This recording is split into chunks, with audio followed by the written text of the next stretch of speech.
Pernah ngerasa gini nggak? Semuanya tuh di atas kertas kelihatan baik-baik aja. Kuliah lancar, kerjaan aman, keluarga juga nggak ada drama yang gimana-gimana. Tapi, begitu malam datang dan suasana mulai sepi, tiba-tiba dada kerasa sesek. Ada kegelisahan yang ganjal banget, rasa cemas yang kita sendiri bingung, ini tuh datangnya dari mana sih?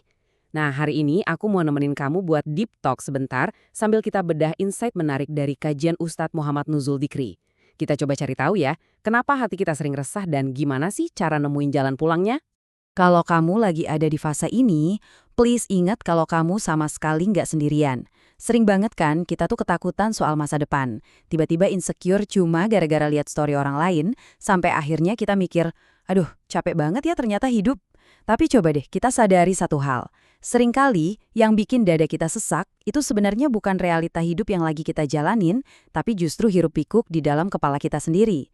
Jadi lewat obrolan kita hari ini, kita bakal coba cari tahu akar dari rasa gelisah itu, biar kita bisa pelan-pelan balikin lagi kedamaian batin kita. Oke, kita mulai dari meluruskan satu hal yang sering banget bikin kita salah paham. Kita tuh sering gagal bedain antara capek fisik dan capek jiwa. Gini, kalau fisik kita yang capek, solusinya tuh gampang banget. Tinggal makan enak, rebahan, tidur yang cukup, kelar. Tapi, kalau yang lelah itu mental atau spiritual kita, nah itu beda cerita. Ini tuh kekosongan spiritual yang sering banget kita kira sebagai burnout urusan kerjaan atau tugas.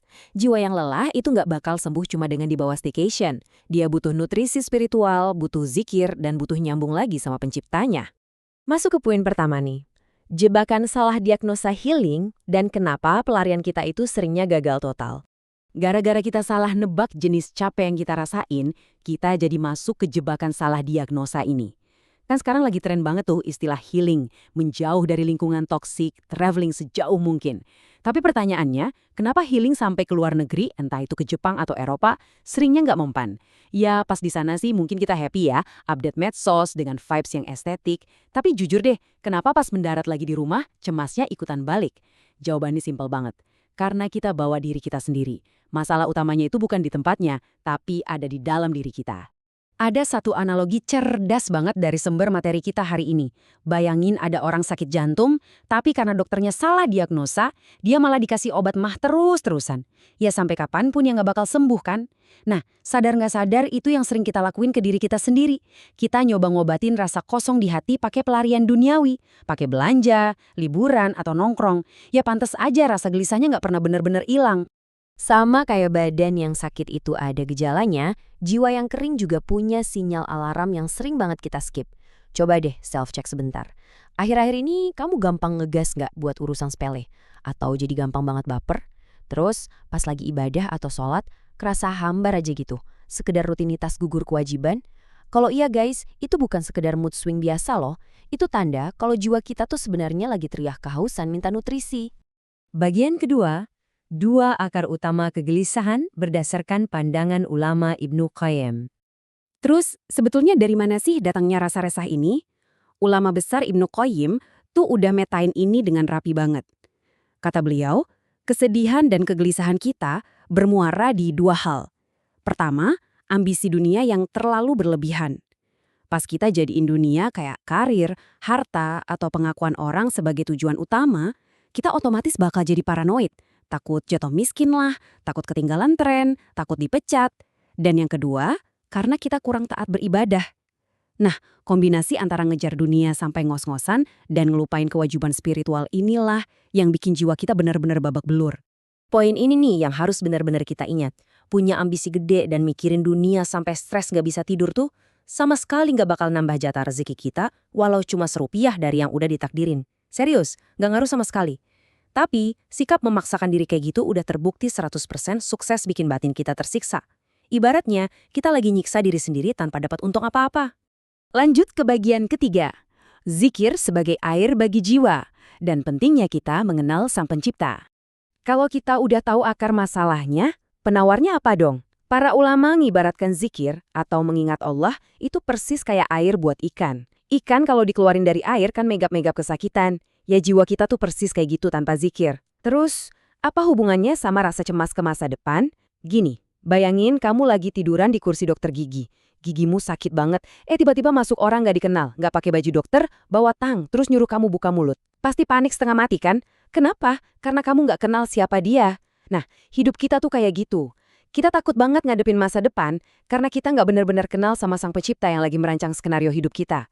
Tapi pas kita mulai kenalan lagi sama Allah lewat ilmu dan zikir, keresahan itu pelan tapi pasti bakal luntur. Ini bukan sekedar kata-kata quotes motivasi loh, ini janji langsung dari yang punya hidup.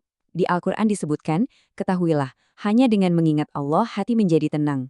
Ini tuh satu-satunya obat yang langsung nyentuh akar masalah jiwa kita. Kadang ujian yang datang itu justru bentuk love language dari Allah, biar kita sadar dan balik nengok ke Dia. Nyari ketenangan tanpa ngingat pencipta itu ibarat nyari angin segar di ruangan tertutup. Nggak bakal ketemu. Masuk ke bagian keempat, gimana kita bisa ngeraih kaya di hati dengan cara ngubah fokus kita. Seringnya rasa cemas kita itu bersumber dari perasaan kurang. Ngerasa kurang uang, kurang sukses, kurang diapresiasi.